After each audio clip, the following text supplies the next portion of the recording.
I love this calendar, and so I thought before March's was over, I would just show you what it is, because it's a pretty good calendar. Hi lovelies! So I gave myself the social media book tag, and it did feel weird assigning myself one, but I figured that I probably would have gotten a book one anyway. Also, for the books that I do not physically have copies of with me, I own all of them but one, but I don't have most of them with me here, and so I just brought up the covers on my Kindle so you can see them. So for Twitter, I have to talk about my favorite shortest book. So I picked Fahrenheit 451, oh you can't really see it for real, but by Ray Bradbury.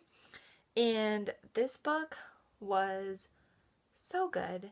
I love it. I don't know, you guys probably know what this book is about, but it's like a dystopia where firefighters go around burning books, and then the main character, who is a firefighter, starts to question that, because what else do you do in a dystopian novel other than question the current society?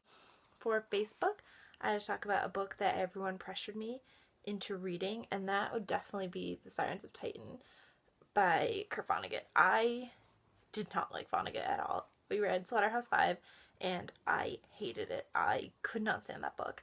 And then Sirens of Titan was just a book that like all my friends read, and then I would see multiple of them like reread it, and I was just really confused because I just didn't like Vonnegut, and they were all like, it's so good, Vonnegut's so good. And so I read it and I love it. Sirens of Titan is one of the best books I've ever read. It's so good. I cried twice, and it's a really short book too, and there's just so much feeling in it. And like with Slaughterhouse-Five, I didn't really like the main character very much, but worked well for me in Sirens of Titan. Did not in Slaughterhouse-Five. But yeah, so basically everyone should read it. I don't really know how to explain Sirens of Titan at all, except that it's an awesome book and everyone should read it. So for Tumblr, we just talk about a book that you read before everyone else thought it was cool, and I didn't really have one of these because I feel like either the books I like don't really become popular, or I read them as they're becoming popular, or they're already popular. I'm not much of a like first to get there kind of person, but I kind of went with Conversion because I did get a really early edition of this, and after I got it, a lot of people came up and talked to me about it. I think I already talked to you guys about it, but it's about some girls who start like having tics their senior year of high school, and then it's found out this is the town where the Salem witch trials were, and it like sort of contrasts this with the Salem witch trials. I didn't like it. Did not like this book at all. Actually, I had a lot like, I don't know if it's because I had higher expectations for it. I thought it could have gone a lot of really cool ways, and it just didn't do it for me. And I really disliked the main character. So MySpace is a book that you don't remember if you liked it or not, and for me that's definitely The Basic Eight by Daniel Handler. That's, if you don't know who that is, it's actually Lemony Snicket. That's his real name. This book, I read it actually pretty recently, which makes this worse that I can't remember if I liked it or not. I know it was funny, and I remember enjoying bits of it, and I was definitely curious.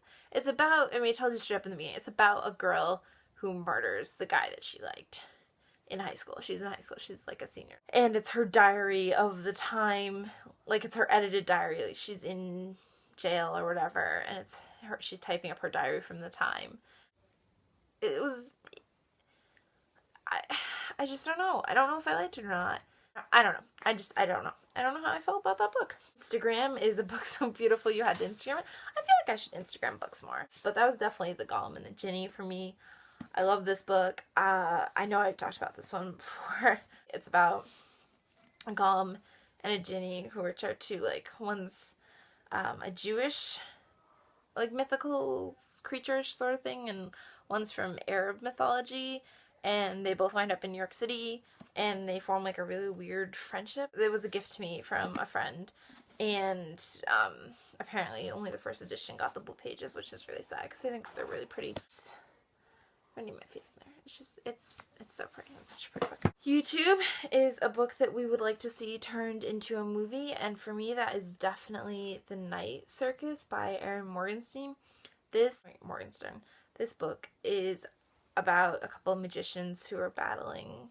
It's like a young teenage girl and guy, but they've been trained their whole lives for this. I don't know how that comes across as a plot summary, but it's a really good book, and it's visually stunning. Even when you're reading it, you just picture these amazing things, and I think it would translate really well to film. You need a huge budget. I wonder if they're already talking about making it into a film. I feel like they should be. Lastly is for Goodreads. Side note, do you guys have Goodreads? Because you should totally be my friend on Goodreads if you do. Annie, I think you do. I think we're friends. Trina, I know we are.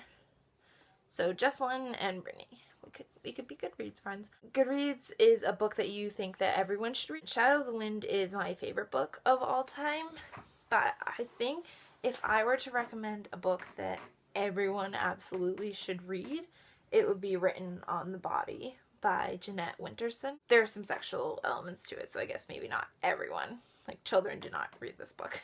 This is the most beautiful book I have ever read. It is so well written.